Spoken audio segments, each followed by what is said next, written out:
The sun came up hard and red over the flats like a wound opening. Jonah Pike was already awake. He sat on the edge of his narrow bed, boots on, hands resting on his knees, listening to the wind scrape sand against the clapboard walls of his ranch house. The place was little more than a square of wood nailed together 30 years too late, but it was his. He had built it himself after the war, plank by plank, with a hammer that rang louder in his head than it ever did against the nails outside.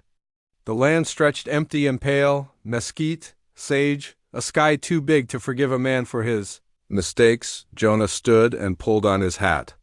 The brim was cracked, the crown misshapen by years of sweat and rain. He didn't bother looking in the mirror.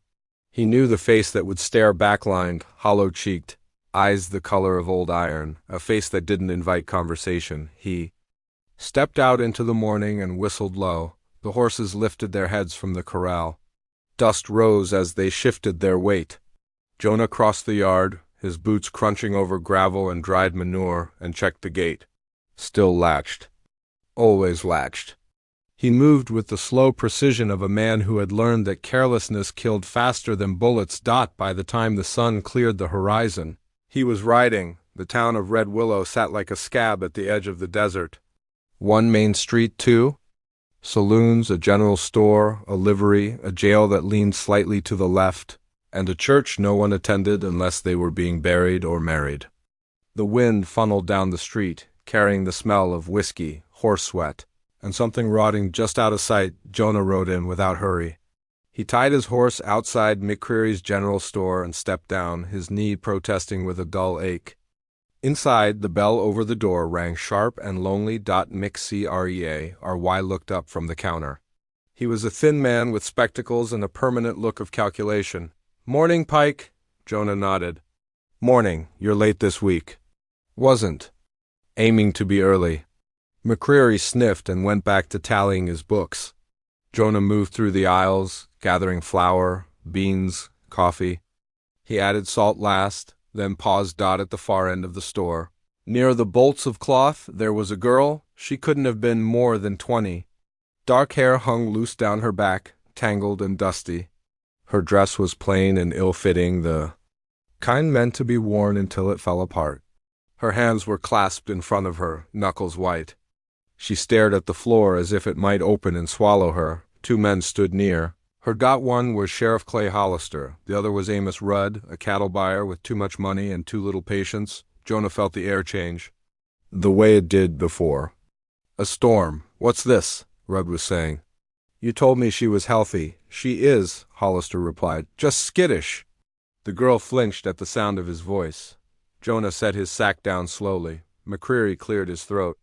"Sheriff, maybe take this outside." "No," Hollister said. "This is business." Jonah turned. "What kind of business?" Both men looked at him. Hollister's eyes narrowed. "Didn't ask for your opinion, Pike." Jonah's voice stayed level. "You put it in my line of sight? That's an invitation." Rudd snorted. "She's an Apache. Found her wandering after a skirmish down south. No family, no claim. Sheriff's doing the town a favor." The girl's shoulders trembled. She did not look up. Jonah felt something old and bitter rise in his chest. He thought of smoke, of screams carried on the wind, of orders barked by men who never had to clean up the aftermath. "She a prisoner?" Jonah asked. Hollister shrugged.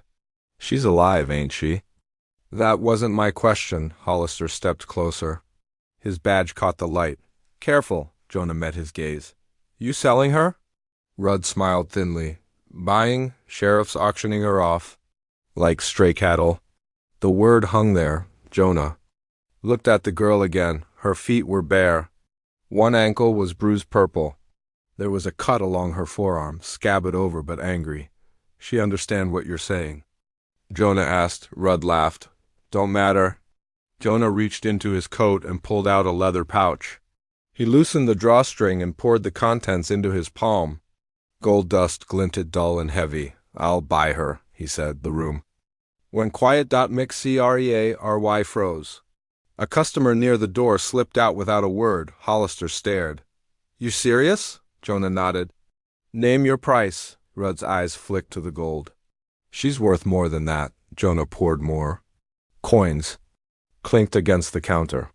He added his watch silver, scratched, the glass cracked. Still short. Rudd said. Jonah reached for his gun belt and unbuckled it, set it down. The Colt rested heavy and familiar. That's everything I own that isn't nailed down. Jonah said, You want more? You'll have to kill me for it. Silence stretched. The girl finally looked up.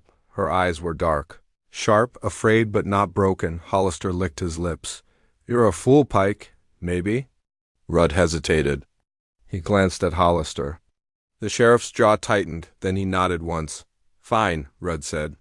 She's yours. Don't come crying when she slits your throat. Jonah gathered the girl's arm gently. She tensed, but did not pull away. They walked out into the sunlight. Together they rode in silence. The girl sat stiff behind him on the horse, her hands gripping his coat like it was the only solid thing in the world. Jonah kept his pace slow, mindful of her fear. The desert stretched endless and bright around them, heat rising in shimmering waves. After a mile, she spoke. Why?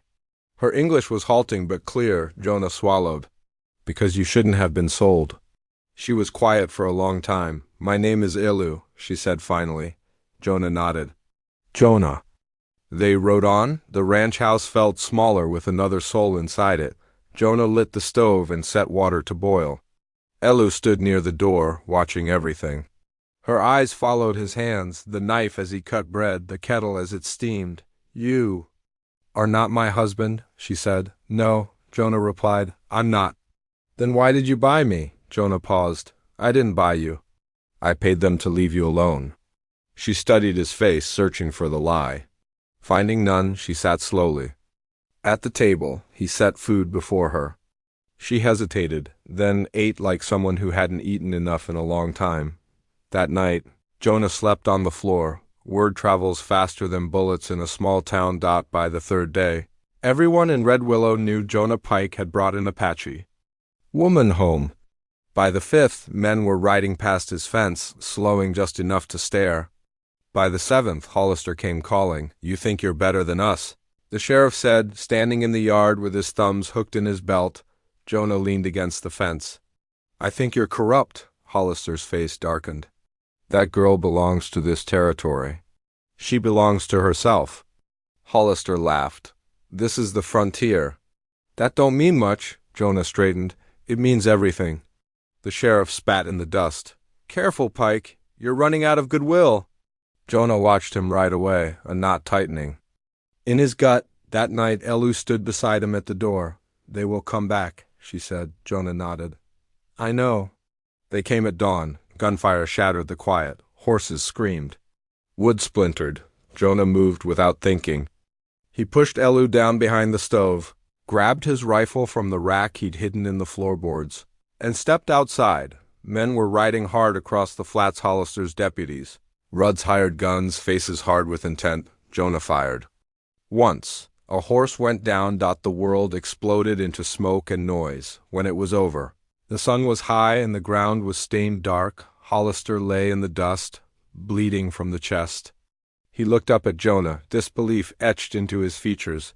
You could have walked away, he gasped. Jonah knelt. So could you? Hollister's eyes went still. They buried the dead under a sky.